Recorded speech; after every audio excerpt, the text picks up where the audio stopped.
Hey everyone, Techne here with a review of the Redragon K596 Vishnu gaming keyboard here. And let me just start off with this. This keyboard is packing a lot of features for not much money. Let's take a look at it. So kicking it off with what you get in your box right here, you can get your manual, which is quite handy because there's a whole lot of shortcuts and again features on this board right here. You're gonna get a gold-plated, braided, detachable USB-C cable right here, a keycap puller, and a switch puller because yes, this board is hot swappable, which we'll talk a lot about later. You can get a sample pack of some of the Redragon switches as far as the browns, blues, blacks, and reds, the variety. You can get this in here. You also get your magnetized wrist rest and then of course your keyboard. Oh, I almost forgot, this keyboard is also wireless and your dongle is stored underneath the keyboard. All right, so right there, straight out the box, you can already see some of the features packed into it just talking about. But what I want to touch on first, because again, when I took it out the box, the first thing I noticed was the build of this guy. I mean, this keyboard is lofty, and that's a good thing, right? You feel, again, that quality within it. You can't flex this guy one bit, pressing down or trying to bend it or anything like that. Very, very solid right here. And that goes right into this wrist rest here. As I told you, you got that magnetized detachable wrist rest. I mean, just when you put this thing on, I mean, you heard it grip on there, right? Like you can lift it up and it just swings. I mean, just solid. You got rubber feet on the wrist rest as well as underneath the keyboard with your two pop-out feet, which are also rubberized as well. So now let's touch on using it. Again, since we just talked about the wireless dongle. Super easy. Take that dongle out, which by the way, it's quite tough to get out there. It's stuck in there really good, so be prepared to break a nail back there, right? But anyways, take that dongle, slap it right into your PC, give it a second or two, and it instantly pairs up. Now, as far as using the keyboard in wireless mode right here, I didn't notice any lag whatsoever. Now, the majority of my time testing in wireless was working as far as on my Mac products, which by the way, it works right there as well, but mainly like typing and stuff like that. Not much gaming. I did test it with gaming and I didn't notice any lag or delay. But again, just me, my mindset, I kind of prefer going wired whenever I'm gaming. But again, as far as wireless, no lag whatsoever, instant pair, and then again, it kept up with whatever I was typing on a T right there. Now, talking about battery life, they say you get up to 10 hours of battery life. I'm sure that depends on RGB and the brightness and this, that, or the other. Again, me using a majority of time with USB-C, it never died on me. All right, so now let's take a look at the top of the board right here. And there's a lot going on, right? Number one, you have a very bold font on the keycaps right here. And these keycaps, I believe, are double shot ABS. I can't find that anywhere. Little slight coating on it, but on the underside, they are a little shiny. So I think, and I know Redragon's known for using double shot ABS rather than PBT. Don't hold me to that though, but again, I'm going on ABS right here, double shot ABS. Very solid, very thick, durable keycaps either way, right? All right, so now let's take a look over the keyboard, starting from left to right here as far as all these shortcuts. Starting on the far left, you see you got your macros, G1 through G10 up on the top there as well. And all these can be programmed and recorded right on the keyboard. No software needed. Sliding over a little bit more, you have audio controls right there. Now this button right here with the light and the little speaker, that actually goes in junction with the volume wheel here. You can press it to control the brightness up or down of your RGB by the volume wheel.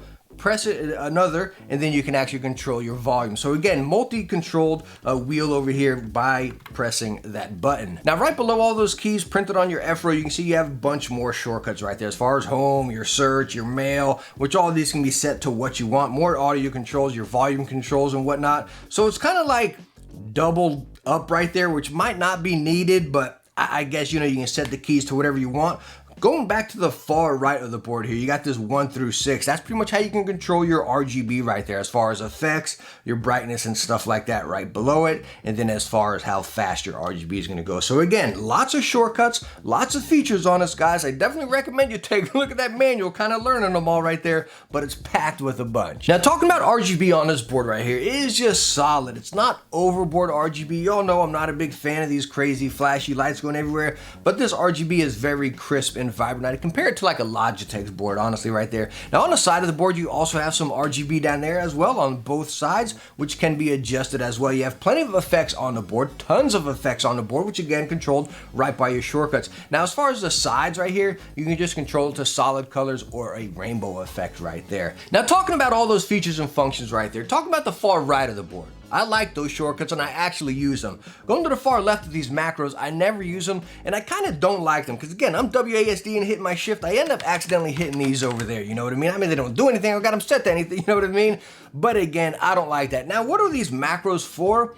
maybe a Fortnite player or something, I just want to automatically set like a build or something to it, that's where I can see, because again, you go WASD, hit the ones up top, hit the ones on the side, and get it going. Again, please let me know down in the comments if you use macros on boards. I know a lot of other boards use these, and let me know what you use them synced up to, because again, I never use them, and sometimes they get in my way. But again, all these other controls, the volume wheel with that RGB, how you can adjust it right there, really cool features. All right, so let's go on and touch on these switches here. We are using the Redragon red switches or Altimo switches, same thing right here. And talking about this board being hot swappable again, that's all you can swap into this board is Redragon switches or Altimos. I tried it with many other ones, the cherries, kales, whatever. None of them fit in here. So again, it has to be Redragon or Altimo mechanical switches right here. So talking about the Redragon red switches we are using, they're 40 grams of force with 2 millimeters of actuation right here.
Alright, so the Redragon K596 Vishnu keyboard right here, if I'm saying it right, Vishnu. I'm probably saying that completely wrong, you know? But anyways, let's conclude this review right here. This keyboard comes in at 70 bucks. So let's start right there. Do we think it's worth 70 bucks? I think so. I mean, you got to look at it as far as the features and everything. And then again, 70 bucks. What else can we compare it to at 70 bucks? The only thing that comes close to my mind might be the HyperX Alloy Origins, and that's 90 bucks if I'm thinking right as far as TKL, and you don't have any of the shortcuts on it, you know what I mean? So again, kind of look at it that way. Do you want wireless? Do you want the features and everything? And then you're gonna get it right here. Not 70 bucks, I mean, it's packing a serious punch. It really is. If you don't like the keycaps or all the fonts on it and stuff like that, I mean, heck, you can put just about any keycap set on this. How about some of those HK Gaming ones we just tested? And maybe that'll fill it out for you. Now, as far as the shortcuts up top, you can't change those out, but as far as every keycap right there, so again, if you're not, I know a lot of people won't like the big bold font or all the other shortcuts printed right there. It might be a little bit too busy for them. Slap a different set of keycaps on this thing, and you're gonna be sound as a stinking pound. At 70 bucks, set of keycaps probably put you right at 100, and you have a complete package. And that's where I think it gets a complete win right there. Again, with the features, functions, the solid build on this, 70 bucks, I think it gets a win. So wait, please let me know what you think about the Redragon Vishnu down in the comments right there. I like seeing companies like this. Again,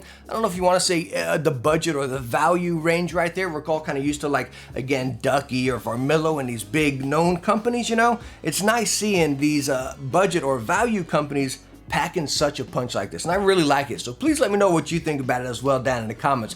But hey, I hope I answered some questions if you're looking at this board right here, and I hope you enjoyed the video. If you did, hit that thumbs up and don't forget to subscribe for some future tech videos. Hey, I hope I catch you in the next one. Bye now.